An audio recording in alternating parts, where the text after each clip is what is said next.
रमोवध्यायामि रमो सहसाहो।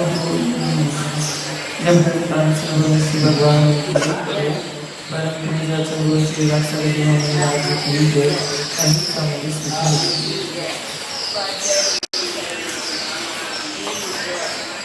महानुभाव जिज्ञासा समाधान का वर्णन चल रहा है, जिसमें व्यक्तित्व कृतित्व की व्याख्या के साथ हम जिज्ञासाओं का समाधान जानते हैं।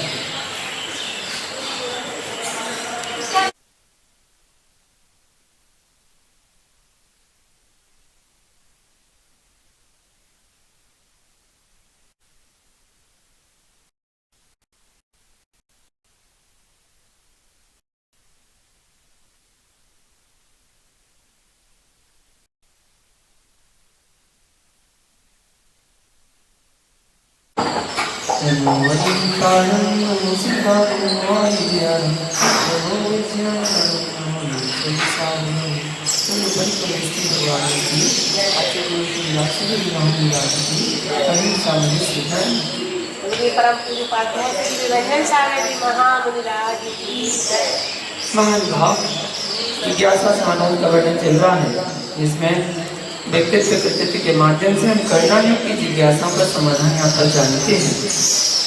जिसके अंतर्गत आज जिज्ञासा है सम्यक मिथ्यात्व को जात्यंतर सर्वघाती प्रकृति कहा है। इसका क्या कारण है? अन्य सर्वघाती प्रकृतियों में और इसमें क्या अंतर है? सम्यक मिथ्यात्व प्रकृति के उदय से मिश्र भाव, सम्यक और मिथ्यात्व इन दो विरुद्ध भावों के संयोग से उत्पन्न हुए भाव उत्पन्न होता है। अतः सम्यक मिथ्यात्व को जात्यंतर प्रकृति कहा गया है। इसके उदय में सम्यक दर्शन के एक देश का अभाव रहता है, अतः इसको सर्वघाती कहा गया है। अथवा इस सम्यक मिथ्यात्व प्रकृति के उदय में सम्यक के अंश का सद्भाव पाया जाता है। इस अपेक्षा से यह सर्वघाती नहीं भी है। सम्यक मिथ्यात्व प्रकृति किसी अपेक्षा सर्वघाती है और किसी अपेक्षा सर्वघाती नहीं है, इसलिए भी इसको जात्यंतर कहा गया है। अन्य सर्वघाती प्रकृतियां मिश्र रूप नहीं है, इसलिए उनको जात्यंतर नहीं कहा गया। आगम प्रमाण धवला पुस्तक 5 में दिया था। ये कौन सा भाव है? क्योंकि सम्यक मिथ्यात्व कर्म के उदय होने पर भी सम्यक दर्शन का एक देश पाया जाता है। यदि यह कहा जाए कि जात्यंतरत्व को प्राप्त सम्यक मिथ्यात्व भाव में अंशांशी भाव नहीं होने से उसमें सम्यक दर्शन का एक देश नहीं है। यह कहना भले ही अभेद विवक्षा में ठीक हो, अर्थात अभेद विवक्षा में भले ही जात्यंतरत्व रहे, किंतु भेद विवक्षा करने पर उसमें सम्यक दर्शन का एक भाग अंश अवश्य है। यदि ऐसा ना माना जाए तो उसके जात्यंतरत्व का विरोध हो आता है। ऐसा मानने पर सम्यक मिथ्यात्व के सर्वघातीपना भी विरोध को प्राप्त नहीं होता, क्योंकि सम्यक मिथ्यात्व के जात्यंतरत्व को प्राप्त होने पर सम्यक दर्शन के एक देश का अभाव है, इसलिए उसके सर्वघाती मानने में कोई विरोध नहीं है। और भी धवला पुस्तक 14 में बताया गया है कि सम्यक मिथ्यात्व लब्धि क्षयसमिक है, क्योंकि वह सम्यक मिथ्यात्व कर्मोदय से उत्पन्न होती है। यहाँ प्रश्न किया, सम्यक मिथ्यात्व के स्पर्धक सर्वघाती होते हैं, इसलिए इनके उदय से उत्पन्न हुआ सम्यक मिथ्यात्व उभय प्रत्येक मतलब क्षय उसमें कैसे हो सकता है? यहाँ पर समाधान दिया गया, यह ठीक नहीं। सम्यक मिथ्यात्व कर्म के स्पर्धकों का उदय सर्वघाती नहीं होता, क्योंकि सम्यक मिथ्यात्व में सम्यक रूप अंश की उत्पत्ति अन्यथा बन नहीं सकती। इससे जाना जाता है कि सम्यक मिथ्यात्व कर्म के स्पर्धकों का उदय जो है सर्वघाती नहीं होता। और धवला पुस्तक 13 में भी बताया गया है, सम्यक और मिथ्यात्व रूप इन दो विरुद्ध भावों के संयोग से उत्पन्न हुए भाव का उत्पादक कर्म सम्यक मिथ्यात्व है। यहाँ पर यह शंका नहीं करनी चाहिए कि इन दो विरुद्ध भावों की एक जीव द्रव्य में एक साथ वृत्ति कैसे हो सकती है, क्योंकि इन दोनों भावों के कथनचित जात्यंतरभूत संयोग के होने से कोई विरोध नहीं है। सम्यक भी और मिथ्यात्व दोनों एक साथ हो सकते हैं। अगली जिज्ञासा बताते हैं, मिश्र गुणस्थान में एक ही समय में दो भाव कैसे संभव है। दही और गुड़ के दृष्टांत में तो मोक्ष मार्ग प्रकाशक पावन नंबर में उस कथन से बाधा आती है, जिसमें बताया गया है कि छद्मस्तों के एक साथ दो ज्ञानांश नहीं होते, और उसमें दृष्टांत भी ऐसा ही दिया है। ये क्या है? समाधान कहते हैं, तीसरे मिश्र गुण स्थान में दो भाव नहीं होते, किंतु एक मिश्र भाव होता है जो न केवल सम्यक है और न केवल मिथ्या, किंतु सम्यक और मिथ्यात्व का मिला हुआ विलक्षण भाव है। छद्मस्त के एक साथ दो उपयोग नहीं हो सकते हैं। एक उपयोग भी एक समय में एक ही विषय को ग्रहण करता है, सम्यक अथवा मिथ्या। श्रद्धा गुण की पर्याय है। दर्शन मोहिनी कर्म की मिश्र प्रकृति के उदय के कारण दर्शन मतलब श्रद्धा गुण की मिश्र पर्याय भाव होती है। विशेष के लिए सठखंडागम पुस्तक एक देखें, उसमें विशेष वर्णन देखने को मिलेगा। अब यहाँ बता रहे हैं सम्यक मिथ्यात्व के स्पर्धक देशघाती कैसे है, उसके बारे में जिज्ञासा है। तबला पुस्तक 5 पृष्ठ 207 पर सम्यक मिथ्यात्व के देशघाती स्पर्धक क्यों लिखे। सम्यक मिथ्यात्व तो सर्वघाती है, तो समाधान करते हैं कि सम्यक मिथ्यात्व प्रकृति के उदय में सम्यक का संपूर्ण रूप से घात नहीं होता है। इसलिए सम्यक मिथ्यात्व प्रकृति में देशघाती स्पर्धकों की सिद्धि हो जाती है। तबला पुस्तक 14 पृष्ठ 21 पर ऐसा कहा गया है। क्या कहा? सम्यक मिथ्यात्व लब्धि क्षय सम्यक है, न जहाँ पर सम्यक ही है न जहाँ पर मिथ्यात्व ही है, क्योंकि वह सम्यक मिथ्यात्व के उदय से उत्पन्न होती है। यहाँ पर प्रश्न होता है, सम्यक मिथ्यात्व कर्म के स्पर्धक सर्वघाती ही होते हैं, इसलिए इनके उदय से उत्पन्न हुआ सम्यक मिथ्यात्व उभय प्रत्येक मतलब क्षय सम्यक कैसे हो सकता है? ऐसा कहना ठीक नहीं है, क्योंकि सम्यक मिथ्यात्व कर्म के स्पर्धकों का उदय सर्वघाती नहीं होता है। पुनः प्रश्न होता है, यह किस प्रमाण से जाना जाता है? तो आचार्य कहते हैं, सम्यक मिथ्यात्व में सम्यक रूप अंश की उत्पत्ति अन्यथा बन नहीं सकती। इससे जाना जाता है कि सम्यक मिथ्यात्व कर्म के स्पर्धकों का उदय सर्वघाती नहीं होता। सम्यक मिथ्यात्व के देशघाती स्पर्धकों के उदय से और उसी के सर्वघाती स्पर्धकों के उपसम संज्ञा वाले उदया भाव से सम्यक मिथ्यात्व की उत्पत्ति होती है। इसलिए वह तदुभय प्रत्येक मतलब क्षयो सम्यक कहा गया है।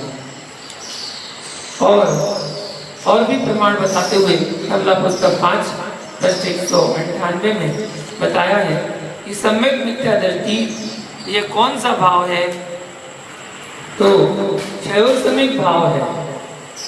प्रतिबंधी कर्म के उदय होने पर भी जीव के गुण का जो अवयव मतलब अंश पाया जाता है वह गुणांश क्षय सम्यक है। तो यह कैसे संभव है? गुणों के संपूर्ण रूप से घातने की शक्ति का अभाव क्षय कहलाता है। क्षय रूप ही जो उपसम होता है वह क्षयोपसम है। उस क्षयोपसम में उत्पन्न होने वाला भाव क्षयोपसमिक कहलाता है।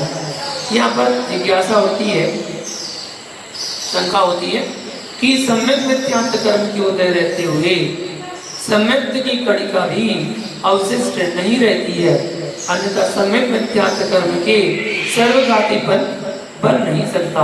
इसलिए सम्यक मिथ्यात्व भाव क्षयोपसमिक है, यह कहना घटित नहीं होता है।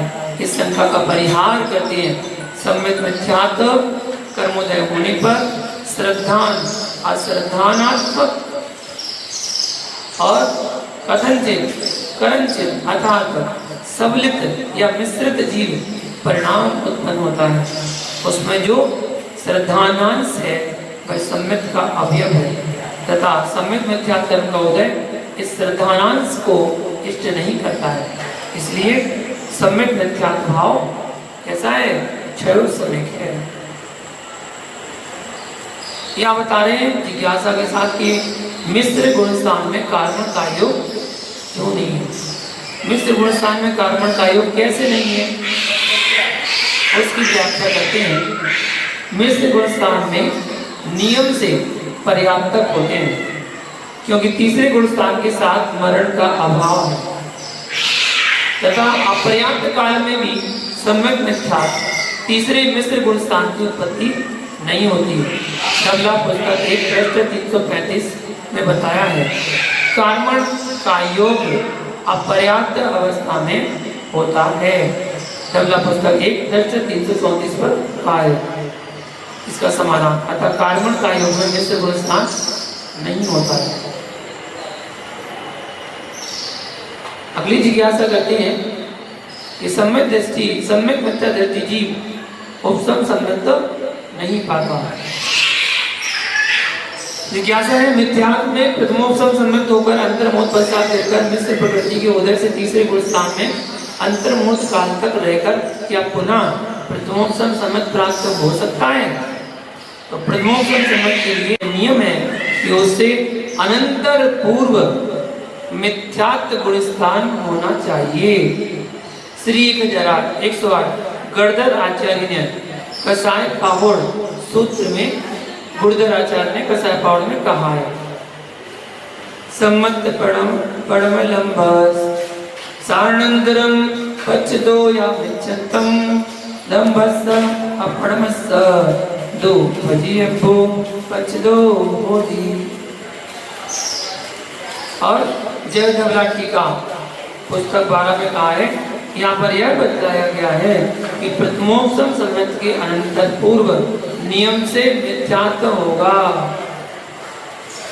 क्या बता दिया? प्रथमोपसम सम्मित के पूर्व नियम से क्या होगा? मिथ्यात्व होगा। गिरकर मिथ्यात्व में आ जाने के पश्चात यदि वेद सम्मित योग काल में सम्मित होता है तो वेद सम्मित होगा, उस काल के पश्चात सम्मित होता है तो उपसम सम्मित होगा, किंतु सम्यक मिथ्यात्व के तीसरे गुण स्थान के पश्चात सम्मित होता है तो वेद सम्मित ही होगा, अतः तीसरे गुण स्थान के पश्चात उपसम सम्मित नहीं हो सकता। अगली जिज्ञासा बताते हैं दूसरे गुण स्थान में तीर्थंकर प्रकृति आहारक शरीर और आहारक अंगोपांग का सत्व नहीं है और तीसरे मिश्र गुण स्थान में आहारक शरीर व आहारक अंगोपांग का सत्व बदलाया है। सुख की अपेक्षा से बदलाया गया है।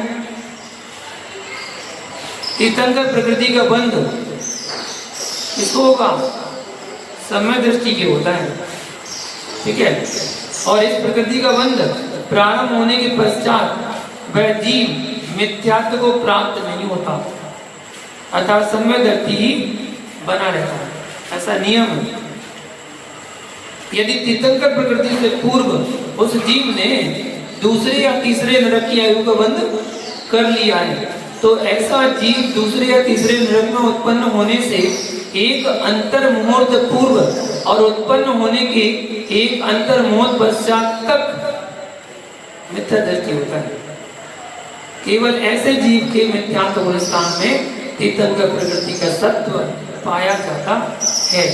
नरक में उत्पन्न होने वाले जीव के दूसरे या तीसरे गुण स्थान में मरण नहीं है क्योंकि नरक में दूसरा या तीसरा गुण स्थान अपर्याप्त अवस्था में नहीं पाया जाता, अतः तीर्थंकर प्रकृति के सत्व वाला जीव दूसरे या तीसरे गुण स्थान में हो प्राप्त नहीं होता।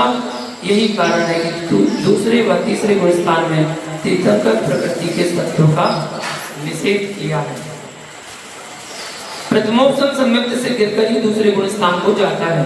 प्रथमोपसम सम्यक दृष्टि के आहारक द्वैत का बंध नहीं होता है। जिस जीव की आहारक द्वैत का सत्व है वह जीव प्रथमोपम सम्यक को प्राप्त नहीं होता, क्योंकि आहारक द्विक की उद्वेलना के बिना सम्यक्त व मिश्र प्रकृति की स्थिति प्रथमोपम सम्यक प्राप्त करने के योग्य नहीं होती। 13 उद्वेलक प्रकृतियों में सर्वप्रथम आहारक द्विक की उद्वेलना होती है, अतः दूसरे गुण स्थान में आहारक द्विक का सत्व नहीं होता, अथवा आहारक द्विक की सत्व वाला जीव सम्यक्त से गिरकर दूसरे गुण स्थान को प्राप्त नहीं होता, ऐसा स्वभाव है। और स्वभाव तर्क गोचरा, स्वभाव तर्क का विषय नहीं। आहारक द्वैत की उद्वेलना के बिना भी आहारक द्वैत के सत्व वाला मिथ्या दृष्टि भी मिश्र गुण स्थान को जा सकता है, अतः तीसरे गुण स्थान में आहारक द्वैत का सत्व कहा है। यहाँ अगली जिज्ञासा बताते हैं कि पर्याप्त अवस्था भावी गुण स्थान। तबला पुस्तक 1 पृष्ठ 256 पर लिखा गया है, केवली सम्यक मिथ्यात्व का तो सदा ही सभी गतियों के अपर्याप्त काल के साथ विरोध है। ठीक है, इसमें केवल शब्द ठीक है क्या? क्या मूल में भी है? फिर पुस्तक पृष्ठ 2 से 9 पर दिया है ये दो गुण स्थान, तीसरा और पांचवा पर्याप्त काल में ही पाए जाते हैं। इससे कैसा मेल बैठता है? तो तबला पुस्तक 1 पृष्ठ 2 से 6 पर अनुवाद पंक्ति 11 में केवल शब्द नहीं होना चाहिए। तबला पुस्तक 1 पृष्ठ 329 सूत्र 90 में कहा है कि सम्यक मिथ्यात्व संयमा संयम और संयत नियम से पर्याप्त होते हैं। इतनी विशेषता है सम्यक मिथ्यात्व में मरण नहीं होता, तीसरे गुण स्थान में मरण नहीं होता, किंतु संयमा संयम व संयत अवस्था में मरण संभव है, ऐसा धवला पुस्तक में दिया गया है। अगली जिज्ञासा बता रहे हैं, असंयत सम्यक्त का जघन्य काल कितना है? चतुर्थ स्थान का मिनट सेकंड में जघन्य काल कितना है? यदि क्षुद्रभाव या सोन तत्प्रमाण है तो क्षुद्रभाव से क्या अभिप्राय है? क्षुद्रभाव का जघन्य काल कैसे प्राप्त होता है तथा वह क्षुद्रभाव उत्कृष्ट है या जघन्य या जघन्योत्कृष्ट कैसे है? तो यहाँ पर समाधान बताते हैं कि चतुर्थ गुण स्थान का जघन्य काल क्षुद्र भाव से भी कम है। क्षुद्र भाव से अभिप्राय 1/24 सेकंड से है। क्षुद्र भाव का संबंध जघन्य काल अकाल मरण से होता है। पहले अध्याय 24 श्लोक की व्याख्या, सेकंड प्रमाण काल उत्कृष्ट क्षुद्र भाव का है, जघन्य क्षुद्र भाव का नहीं है। जघन्य श्वासोच्छ्वास का काल एक इंद्री की होता है और उत्कृष्ट श्वासोच्छ्वास सर्वार सिद्धि के देवों की होता है, जो जघन्य में संख्यात गुणा है। क्या बता है? जघन्य क्षुद्र भाव से उत्कृष्ट क्षुद्र भाव भी संख्यात गुणा है, किंतु वह संख्यात उपर्युक्त संख्या से बहुत कम है।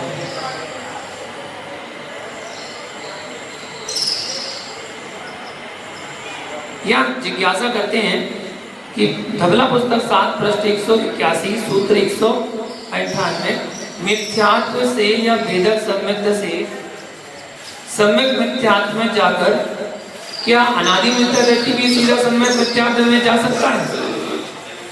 या यह कथन सादी मिथ्या दृष्टि जिसके 7 प्रकृतियों की सत्ता है उसकी अपेक्षा से है? भेदक सम्यक से सम्यक मिथ्यात्व बताया तो ऐसा होने पर सम्यक प्रकृति का उदय बना रहता है या क्या होता है, उसका समाधान बताते हैं। अनादि मिथ्या दृष्टि के सर्वप्रथम उत्तम सम्यक तो होता है, प्रथम उत्तम सम्यक दर्शन। उसके पश्चात सादी मिथ्या दृष्टि के वेदक युग काल में मिथ्यात्व से सम्यक मिथ्यात्व में जा सकता है। वेदक व उपसम सम्यक दृष्टि भी सम्यक मिथ्यात्व प्रकृति के उदय होने पर सम्यक मिथ्यात्व में जा सकता है।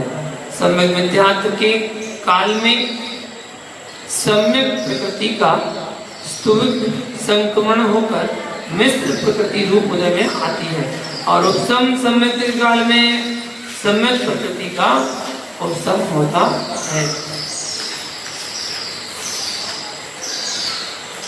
अगली जिज्ञासा है, क्या चतुर्थ गुण स्थान में सातवें गुण स्थान में, मतलब चतुर्थ गुण स्थान से सातवें गुण स्थान जा सकता है या चतुर्थ से पांचवा और पांचवें से सातवां गुण स्थान होगा, ऐसा नियम है, ऐसी जिज्ञासा है। तो समाधान कहते हैं चतुर्थ गुण स्थान से सातवां गुण स्थान भी हो सकता है अथवा चतुर्थ से पांचवा और पांचवें से सातवां गुण स्थान भी हो सकता है। इस विषय में कोई एकांत नियम नहीं है। द्रव्य से पुरुष ऐसे मनुष्य के सातवां गुण स्थान हो सकता है। द्रव्य स्त्री या द्रव्य नपुंसक मनुष्य के सातवां गुण स्थान नहीं हो सकता। मनुष्य गति के अतिरिक्त अन्य तीन गतियों में भी सातवां गुण स्थान नहीं है।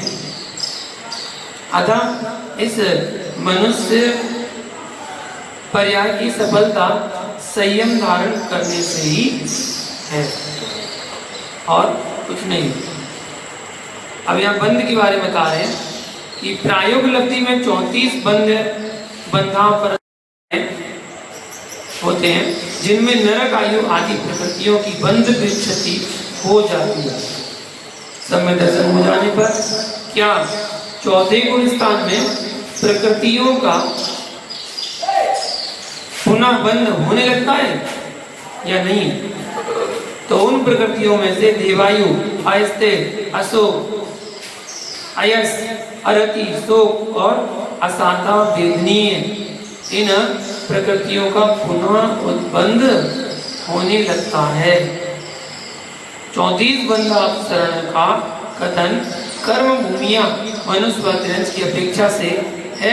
सम्यक्त के देवायु वंद व्युच्चति सातवें गुण स्थान में होती है और अस्थिर आदि 6 प्रकृतियों की वंद व्युच्चति छठे गुण स्थान में होती है। आगे जाने कि क्या सा कि चौथे गुण स्थान में जैसे जैसे गुण स्थान बढ़ता है चारित्र में विशुद्धि आती है या सम्यक में चारित्र विशुद्धि आती है सम्यक में। चौथे गुण स्थानों में से पहले 4 गुण स्थान तो दर्शन मोह की अपेक्षा से हैं, ठीक, और 5वें से 12वें गुण स्थान तक के 8 गुण स्थान चारित्र मोह की अपेक्षा से हैं और अंत के 2 अर्थात 13वां 14वां गुण स्थान योग की अपेक्षा से है, क्योंकि 5वें से 8 गुण स्थानों में चारित्र की विवक्षा है। अतः 14 से जैसे जैसे गुण स्थान बढ़ता है चारित्र में तो विशुद्धता आती है। सम्यक में सम्यक दर्शन में विशुद्धता भजनीय है, आती है, होती है।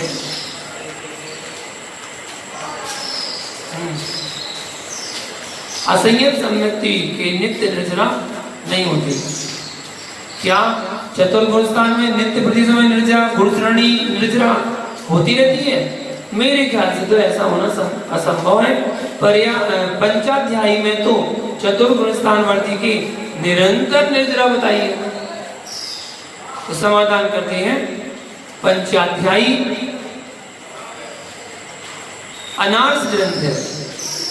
जय धवला पुस्तक 12 पृष्ठ 284-85 पर लिखा है कि अपूर्वकरण एवं अनुवृत्तिकरण में प्रारंभ किए गए वृद्धि रूप परिणाम सम्यक प्राप्त होने पर जब तक रहते हैं, अर्थात जब तक एकांत अनुवृत्ति रूप परिणाम रहते हैं, तब तक दर्शन मोहिनी के अतिरिक्त अन्य कर्मों की असंख्यात गुण श्रेणी निद्रा होती है। उसके पश्चात विघात रूप मंद परिणाम हो जाते हैं, तब असंख्यात गुण श्रेणी स्थिति कांडघात, अनुभाग कांडघात आदि सब कार्य बंद हो जाते हैं।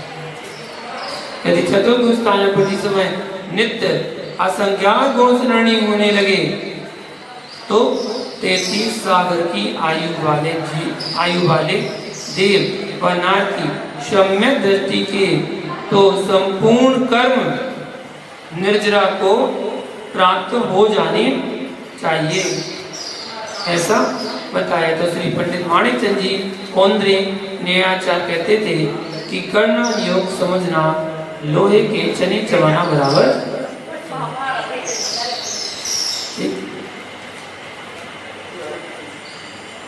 अगली जिज्ञासा